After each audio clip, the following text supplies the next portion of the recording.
Welcome back, everyone, to Simon and the Word.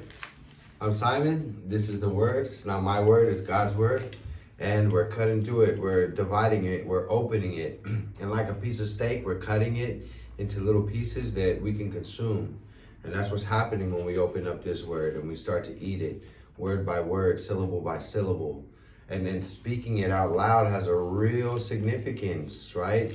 When you read through Psalms, you'll see where God says, shout, cry out to God, raise your voice, make a shout, make a sound. There's something in the sounding of the word, and it comes out of your mouth, it goes into your ear, and it goes through you, and it starts a process in kind of this circular motion, right? Out your mouth, through your ears, into your spirit is really where it's going deep, right? So when you read it, try to take the time sometimes to read it out loud. Is it good to read it quietly? Yeah, for sure. You're going to be consuming it. You'll be getting goodness. For sure, it's the Word of God. But when you read it out loud, it has a different effect. When you hear the syllables and you hear the sounds, right? It just has a different effect. So right now we're in Genesis chapter 36, and let's see what's going on. Esau, also known as Edom, had many descendants. He married 3 Canaanite women. The first was Adah, the daughter of Elon the Hittite. The second was Oholibamah, the daughter of Anah, the grandson of Zibeon the Hivite. The third was Basemath, who was Ishmael's daughter and Nebaioth's sister. So he married Canaanite women, right? And God didn't want Abraham to mix with the Canaanites. He wanted to keep a bloodline of Israel that was pure, and there was a reason for that. Esau and his 3 wives had 5 sons while in Canaan. Adah's son was Eliphaz, Basemath's son was Reuel, Oholibamah's 3 sons were Jehush, Jalam, and Korah. Esau took his children and wives, his relatives and servants, his animals and possessions he had gotten while in Canaan, and moved far from Jacob. He did this because the land was too crowded and could not support him and his brother and with their flocks and herds. That's why Esau made his home in the hill country of Seir. Esau lived in the hill country of Seir and was the ancestor of the Edomites. Esau had 3 wives, Adah, Basemath, and Oholibamah. Here is a list of his descendants. Esau and Adah had a son named Eliphaz, whose sons were Teman, Omar, Zepho, Gatam, and Kenaz. Timnah was the other wife of Esau's son Eliphaz, and she had a son named Amalek. Esau and Basemath had a son named Reuel, whose sons were Nahath, Zerah, Shammah, and Mizah. Esau and Oholibamah had 3 sons, Jehush, Jalam, and Korah.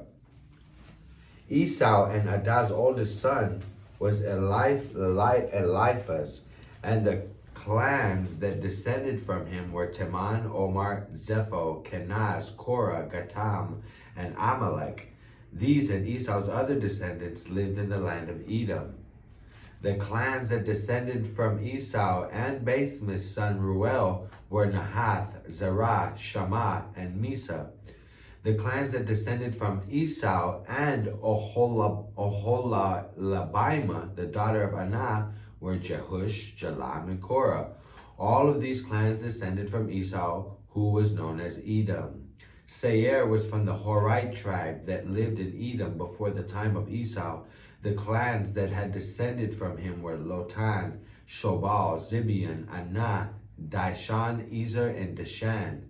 Lotan's sons were Hori and Haman. His sister was Timnah. Shobal's sons were Alvin, Manahath, Ebal, Shepo, and Onam. Zibeon's sons were Aya and Anah, the same Anah who found an oasis in the desert while taking the donkeys of his father out to pasture. Anah's children were Dishan and Oholibamah. Dishan's sons were Hedam, Ishban, Ithran, and Cheran. Ezer's sons were Bilhan, Zaavan, and Akan. Dishan's sons were Uz and Aran. The clans of the Horites and the clans of the Horites were Lotan, Shobal, Zibeon, Anad, Dishan, Ezer, and Dishan. They lived in the land of Seir. Before there were kings in Israel, the following kings ruled Edom, one after another: Bela, son of Beor, from Dinhaba; Jobab, son of Zerah, from Bozrah; Husham, from the land of Teman; Hadad, son of Bedad, from Avith. Bedad had defeated the Midianites in Moab; Shamla from Masrekah; Shaul from the city of Rehoboth on the Euphrates River; Baal Hanan, son of Akbor; Hadar from the city of Pau. His wife Mehetabel was the daughter of Matred and the granddaughter of Mezahab. The clans that descended from Esau took their names from their families and the places where they lived. They are Timnah, Alva, Jetheth, Oholibamah, Elah, Pinon, Kenaz, Teman, Mibzar, Magdiel, and Iram. These clans descended from Esau, who was known as Edom, the father of the Edomites. They took their names from the places where they settled. Genesis chapter 37. Okay, we're about, 6 minutes in? Moving right along. Genesis chapter 37, if you guys are with me. Jacob lived in the land of Canaan where his father Isaac had lived, and this is the story of his family. When Jacob's son Joseph was 17 years old, he took care of the sheep with his brothers, the sons of Bilhah and Zilpah. But he was always telling his father all sorts of bad things about his brothers. He's kind of like a little snitch, right? He's one of the youngest, and he's always talking bad about his brothers. Like, they're doing this, they're doing that. Jacob loved Joseph more than he did any of his other sons, because Joseph was born after Jacob was very old. Jacob had given Joseph a fancy coat to show that he was his favorite son, and so Joseph's brothers hated him and would not be friendly to him. So Jacob's showing him some favoritism. He's the youngest son. He loves him so much. The older brothers, they're not feeling it. So let's see what happens here. One day, Joseph told his brothers what he had dreamed, and they hated him even more. Joseph said, "Let me tell you about my dream. We were out in the field tying up bundles of wheat. Suddenly, my bundle stood up, and your bundles gathered around and bowed down to it." His brothers asked, "Do you really think you are going to be king and rule over us?" Now they hated Joseph more than ever because of what he had said about this dream. Joseph later had another dream, and he told his brothers, "Listen to what else I dreamed. The sun, the moon, and 11 stars bowed down to me." When he told his father about this dream, his father became angry and said, "What's that supposed to mean? Are your mother and I and your brothers all going to come and bow down in front of you?" Joseph's brothers were jealous of him, but his father kept wondering about the dream. One day when Joseph's brothers had taken the sheep to a pasture near Shechem, his father Jacob said to him, "I want you to go to your brothers. They are with the sheep near Shechem." "Yes, sir," Joseph answered. His father said, "Go and find out how your brothers and the sheep are doing, then come back and let me know." So he sent him from Hebron Valley. Joseph was near Shechem and wandering through the fields when a man asked, "What are you looking for?" Joseph answered, "I'm looking for my brothers who are watching the sheep. Can you tell me where they are?" "They're not here anymore," the man replied. "I overheard them say they were going to Dothan." Joseph left and found his brothers in Dothan, but before he got there, they saw him coming and made plans to kill him. They said to one another, "Look, here comes the hero of those dreams. Let's kill him and throw him into a pit and say that some wild animals ate him. Then we'll see what happens to those dreams." Reuben heard this and tried to protect Joseph from them. "Let's not kill him," he said. "Don't murder him or even harm him. Just throw him into a dry well out here in the desert." Reuben planned to rescue Joseph later and take him back to his father. When Joseph came to his brothers, they pulled off his fancy coat and threw him into a dry well. As Joseph's brothers sat down to eat, they looked up and saw a caravan of Ishmaelites coming from Gilead. Their camels were loaded with all kinds of spices that they were taking to Egypt. So Judah said, "What will we gain if we kill our brother and hide his body? Let's sell him to the Ishmaelites and not harm him. After all, he is our brother." And the others agreed. When the Midianite merchants came by, Joseph's brothers took him out of the well, and for 20 pieces of silver, they sold him to the Ishmaelites, who took him to Egypt. When Reuben returned to the well and did not find Joseph there, he tore his clothes in sorrow. Then he went back to his brothers and said, "The boy is gone. What am I going to do?" Joseph's brothers killed a goat and dripped Joseph's fancy coat in its blood.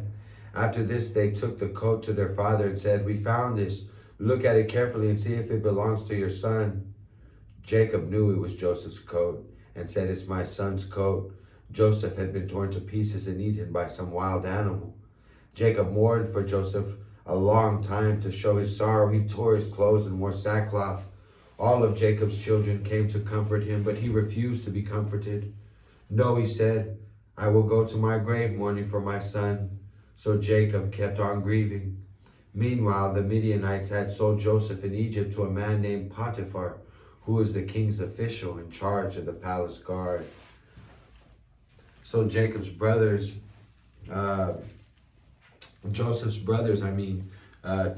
took Joseph and sold him, and now Joseph's in Egypt. He's in a foreign land. He's a slave now. He's a prisoner and a slave. But let's see how God stands with his chosen. Let's see what God does for his chosen. We're about 11 minutes in. We're in Genesis chapter 38, and we're going to see what's going on here. About that time, Judah left his brothers in the hill country and went to live near his friend Hirah in the town of Adullam. While there, he met the daughter of Shua, a Canaanite man.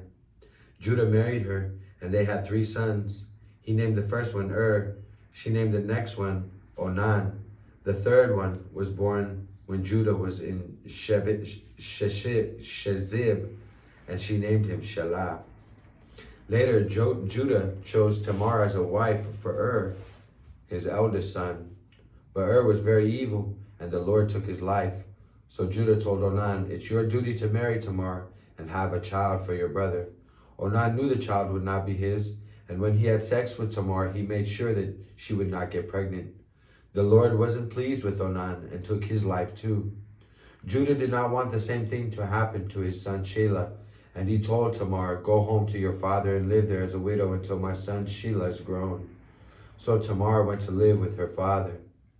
Some years later, Judah's wife died, and he mourned for her. He then went with his friend Hirah to the town of Timnah, where his sheep were being sheared. Tamar found out that her father-in-law Judah was going to Timnah to shear his sheep. She also realized that Shelah was now a grown man, but she had not been allowed to marry him, so she decided to dress in something other than her widow's clothes and to cover her face with a veil. After this, she sat outside the town of Enaim on the road to Timnah. When Judah came along, he did not recognize her because of the veil. He thought she was a prostitute and asked her to sleep with him. She asked, "What will you give me if I do?" "One of my young goats," he answered. "What will you give me to keep until you send the goat?" she asked. "What do you want?" he asked in return. "The ring on that cord around your neck," was her reply. "I also want the special walking stick you have with you." He gave them to her. They slept together and she became pregnant. After returning home, Tamar took off the veil and dressed in her widow's clothes again. Judah had his friend Hirah take a goat to the woman so she could get back the ring and walking stick, but she wasn't there. Hirah asked the people of Enaim, "Where's the prostitute who sat along the road outside your town?" "There's never been one here," they answered. Hirah went back and told Judah, "I couldn't find the woman," and the people of Enaim said no prostitute had ever been there.